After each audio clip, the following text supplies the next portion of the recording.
Sriwijaya jatuh, gitu. Terus Ali Jaber meninggal. Iya. Terus juga Gempa di Sulawesi, banjir. Gitu kan. Terus ya. yang terakhir kan Merapi ya. Merapi Semeru juga. Semeru, Merapi juga lagi pada ya bergejolak kan gitu. Yes. Ngomong-ngomong soal bantuan ya, pasti dari pihak pemerintah pasti akan memberikan yang terbaik. Pasti. Kepada korban bencana alam kan. Nah.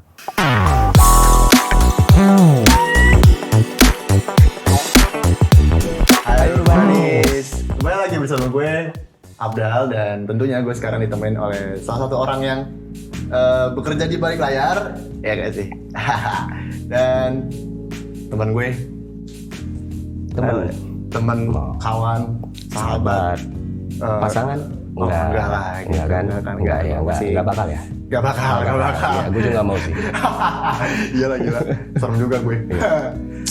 Le, kenalin dulu dong lo. Perkenalkan, nama gue Fasya sebenarnya, tapi emang orang-orang di sini kadang suka membeli julukan yang aneh-aneh, jadi gue dipanggilnya Lele di sini. Oke. Kenapa sih lo kok dipanggil Lele sih? Jadi dulu, kalau kita ngomong history panjang banget ya. Tapi intinya gimana tuh, Le? Intinya ada salah satu temen gua yang emang dia juga ada di sini, bisa gua tunjuk, tapi orangnya sebenarnya ada di situ. Ada di sini. Bagus banget. Iya, tuh. Dia jadi di perkumpulan gua dulu, dia tuh emang terkenal sering memberi julukan ke orang-orang. Gitu. Dan akhirnya lo dilabelkan seperti Lele. Mungkin ntar lo lama-kelamaan di sini bakal dapat sendiri julukannya. Udah kemarin. Oh, udah apa tuh? Pohon. Gara-gara ini kalau dibuka buah. Oke. Gila. Ya belakangan ini ya. Yes. Banyak kabar duka yang buat gue itu sangat bukan memukul sih, kayak lebih bikin kita sedih tentunya, masyarakat Indonesia. Dari Sriwijaya jatuh, gitu. Terus Ali Jaber meninggal. Terus juga gempa di Sulawesi, banjir. Terus yang terakhir kan Merapi ya.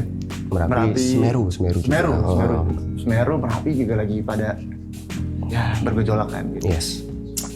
Dan tentunya gimana kalau kita bahas Alex sekarang? Boleh banget tuh, asik. So, let's talk about it. Oke, Len. Buat yang pertama. Yes. Sriwijaya jatuh. Iya. Itu cukup membuat masyarakat juga sedih. Begitupun juga para pihak keluarga yang menjadi korban. Dengan ya mungkin seharusnya mereka untuk bertemu kembali dengan keluarganya atau dengan kesibukan banyak ya berita-berita yang mereka itu niatannya emang pulang untuk bertemu keluarganya yang di Pontianak, ya kan? Ya gimana sih, kita sudah mengharapkan orang yang tersayang itu untuk datang kembali, apalagi di tahun kemarin kan pertemuan kita dengan orang yang tersayang kan itu dibatasi oleh pandemi. Yang kita bisa lakuin itu cuma lewat ya virtual. Sekarang saat ada kesempatan untuk bertemu secara fisik, bencana. Wah, itu cukup berduka lah Indonesia gitu kan. Banyak lah korban-korban yang sudah dievakuasi dan sudah dikembalikan jenazahnya ke pihak keluarga korban. Ya alhamdulillah ya. Semoga kita berdoa saling menyemangati aja deh gitu ya. Dan mendoakan yang terbaik, semoga para korban yang belum ditemukan itu segera bisa kembali ke pihak keluarga. Amin. Nah, nih kita lanjut. Kayaknya kemarin kita sempat merasa ada kabar kehilangan juga nggak sih dari seorang alim ulama di Indonesia? Wah, Syekh Ali Jaber ya? Ya. Itu gue cukup gue merasa dia kemarin sempat ada di podcast Deddy kan? Ya. Ini sedikit flashback gitu kan, kayak kemarin tuh gue ngerasa Tuhan itu nih, gitu kan. Tuhan itu tuh menunjukkan jalan bahwa ini loh sosok Syekh Ali Jaber ini sebenarnya gimana gitu kan. Dengan dia sempat ditusuk. Heboh tuh. Maksud gue pribadi ya, gue dipukulnya marah. Ini ditusuk, Bre. Kalau misalkan dia juga bilang kalau misalkan saya nggak nangkis gitu kan, itu kan besok air. Dan ketika kena tangannya dan dia masih bisa nolongin itu orang mau digebukin sama masa yang ada di jamaah masjid setempat lah gitu. Itu buat gue, menurut tuh gimana itu dia tulus banget gak sih? Asli, gue jarang banget nemuin manusia kayak gitu gitu. Mungkin kalau kita berdua udah ditusuk bawanya pengen. Iya gitu. Cuma nggak tahu sih gue kuat apa enggak. Tergantung juga kita ditusuknya di mana ya. Iya, benar setuju. Iya benar. Iya sih. Dia cukup sosok orang yang sangat tabah ya. Iya, benar banget. Dan pemaaf sih. Pemaaf. Itu salah satu sifat manusia yang sangat sulit dimiliki sih. Bener banget. Pemaaf terus juga. Ya udah semua orang punya kesalahan dan sampai dia juga membahas soal yang mungkin stereotip tentang orang harus gimana dan dia bilang ya udah lu nggak usah ngurusin orang itu kasarannya gitu. Lu nggak tahu kebaikan dia, lu nggak tahu apa yang dia lakukan di belakang itu gitu. Jadi ya udah gitu, kenapa gitu. Jadi ini yang sebenarnya tuh udah jarang banget ditemuin sama orang-orang terdekat kita atau bukan orang terdekat, maksudnya kayak semua masyarakat lah gitu. Tentunya mungkin gue juga pernah punya kesalahan yang kayak ngurusin hidup orang banget gitu kan. Gitu. Dia ya udah gitu. Itu salah satu ilmu mungkin ya, atau contoh bagaimana menjalani hidup teladan yang sebenarnya banget yang harus ya kita semua bisa mencontoh seperti almarhum. Benar banget. Terus apa lagi nih, ada kabar duka nih? Kabar duka yang keberapa ya? Oh, ketiga berarti. Ketiga. Banjir. Tadi banjir di mana tadi ya? Di Mabuju, Sulawesi Barat. Di sini, ayo kita cari dulu. Coba cari dulu. Kita, nih dia, 200 rumah terendam banjir di Banjar, Kalimantan Selatan. Biasanya kan banjir tuh di Pulau Jawa ya, Le? Iya, stereotipnya kan ya. Jakarta, Bogor. Rumah banyak. Iya. Ini Kalimantan. Mana tadi? Kalimantan. Banjarmasin. Dan di sana kayaknya nggak sepadat di sini, ya nggak sih? Iya. Di Pulau Jawa mungkin. Stereotipnya lagi. Iya. Lagi ya. Iya. Ini banjir mungkin kayak tahun lalu juga gitu. Lagi-lagi di awal tahun. Lagi-lagi kemarin sih waktu itu tahun lalu sih belum corona ya. Iya, belum. Tapi kan lagi-lagi banjir lagi, terus juga bencana nih buat gue nih bener-bener berderet banget gak sih, Le?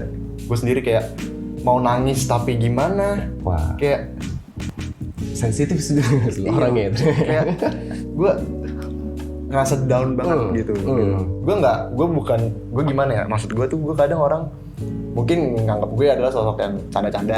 Ya. Cuman ada sisi gimana ya? Gue yang terus menjadi manusia sih. Iya. Harus wajib gitu kan.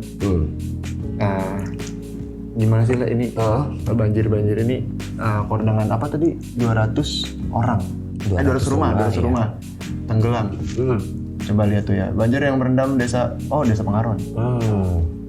Gila, itu sekitar 250 kakak. Oke, 250 1,5 meter. Ada juga nih.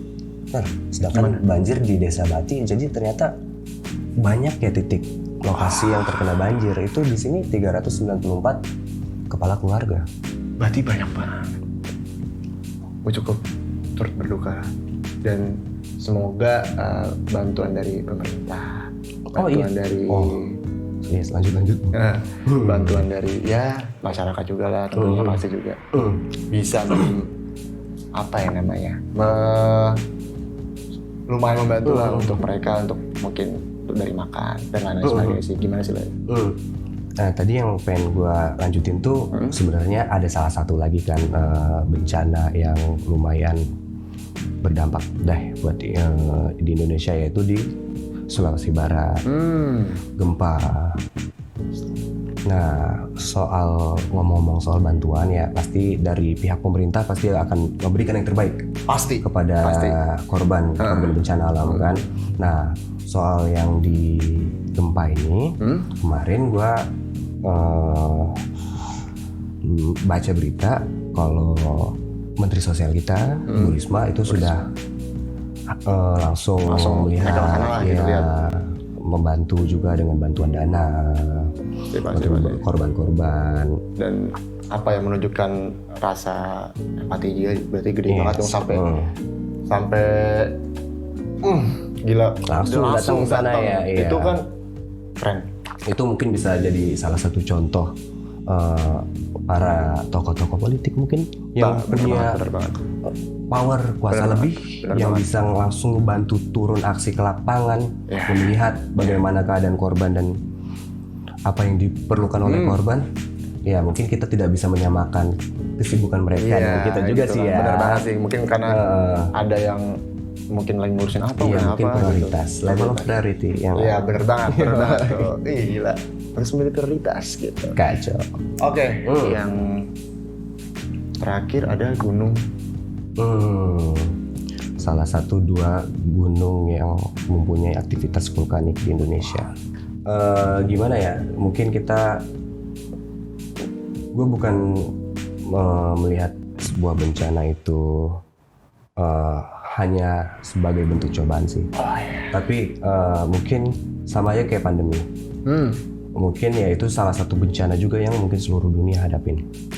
Tapi kalau kita spesifik di Indonesia dengan ya baru berawal di 2021 dan kita menemukan berbagai banyak macam bencana yang terjadi di sini.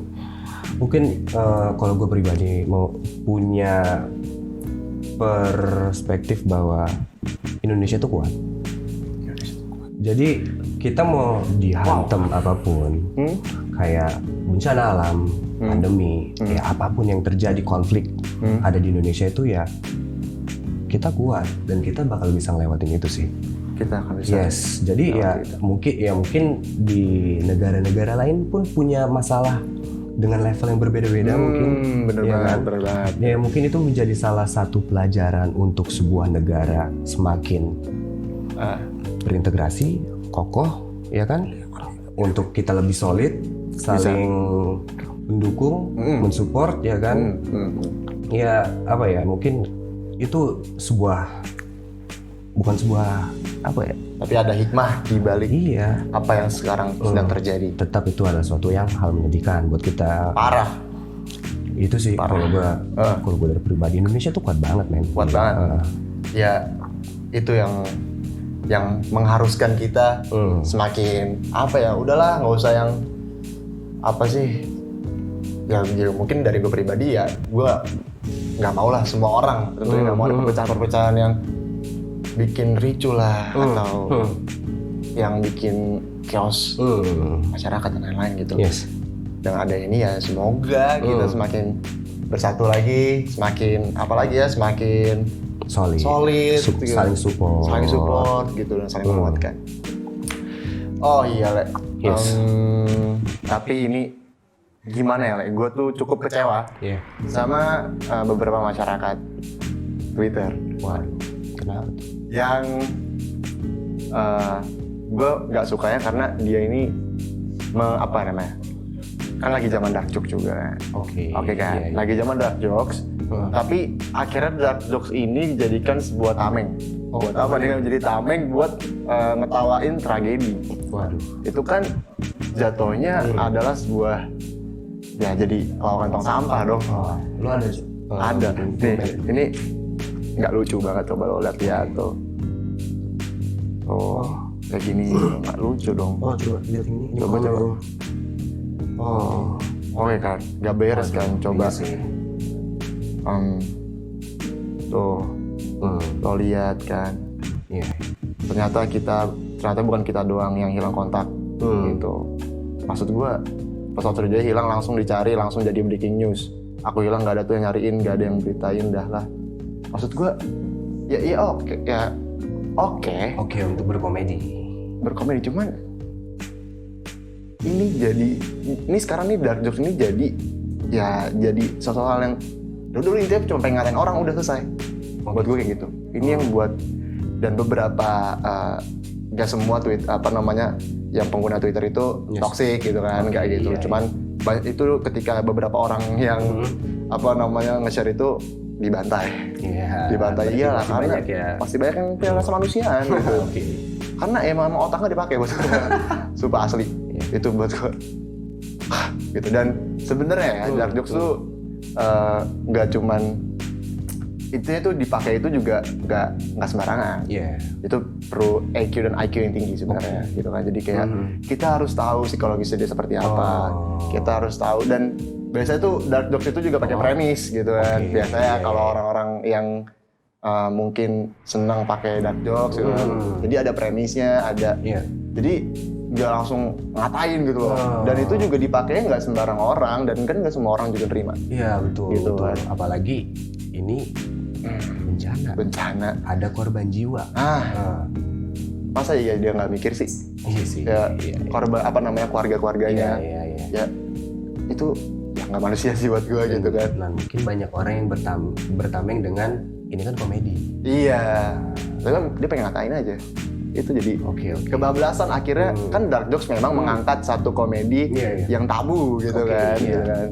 Cuman akhirnya kebablasan lah orang memakai itu.